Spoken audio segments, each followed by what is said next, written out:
For many Canadians, turning on the tap and filling up a glass of water is not a big deal. But for others in Canada's Indigenous communities, it's not that simple.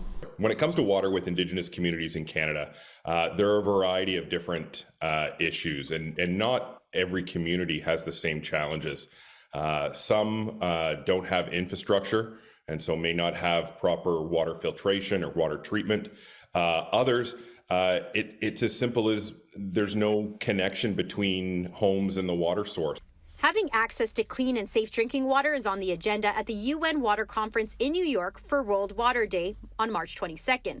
The Urban Water Research Team from Toronto Metropolitan University is attending. Where we're going to be talking about resiliency, Indigenous water, and climate change, and the impacts that that's had on Indigenous communities. Professor David Atkinson works with Inuit communities in the Canadian Arctic who prefer to collect water from the land. He says climate change has impacted that. Because the Arctic has been so cold and the water is coming straight from snowmelt, it's incredibly clean. And so for thousands of years, they've been drinking water this way. And with colonialism, we've come in and we've told them where to get their water from, and we've chlorinated that water, often over-chlorinated it.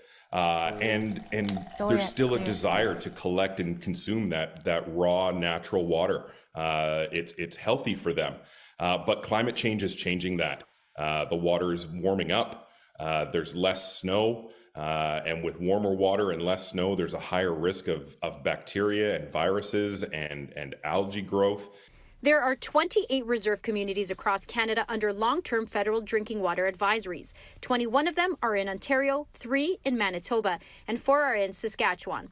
138 advisories have been lifted since 2015. Although there is no single solution to solve all water issues, water advocate Autumn Peltier says the government needs to step up. Well, I think the changes that need to be made are government paying a lot more attention to Indigenous issues surrounding boil water advisories and just like water issues in Indigenous communities in general.